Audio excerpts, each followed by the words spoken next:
Du ser det på alle lånetilbud og i alle annoncer for lånefinansiering. Men hvad er OOP, og hvad siger det om det lån, du ser på? OOP står for årlige omkostninger i procent og beskrives ofte som kiloprisen for penge. OOP samler alle de forskellige typer af omkostninger, der kan knytte sig til et lån i et samlet tal, og OOP gør det derfor muligt at sammenligne to forskellige lån med vidt forskellige sammensætning. Her har vi to forskellige lån. Begge lån har et lånebeløb på 50.000 kroner, og løbetiden, altså den tid, som lånet skal betales tilbage over, er 3 år for begge lån. Debitorrenten er forskellig. På lån 1 er debitorrenten 12%, og på lån nummer 2 er debitorrenten 15%. Så hvis vi ikke ser på resten af lånets detaljer, er lån nummer 1 det billigste. Men der er et stiftelsesgebyr på lån nummer 1, og det er der ikke på lån nummer 2.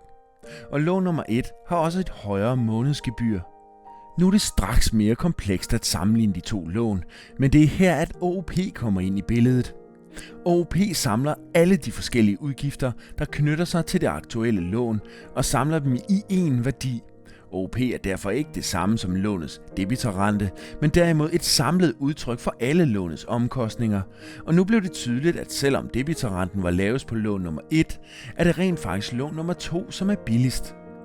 OOP tager også højde for, hvor lang lånets løbetid er, og hvornår i løbetiden de forskellige udgifter falder.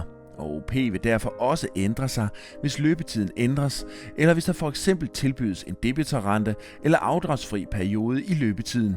Hvis du har yderligere spørgsmål vedrørende OOP, er du velkommen til at kontakte Ikano Bank enten per mail eller via Facebook.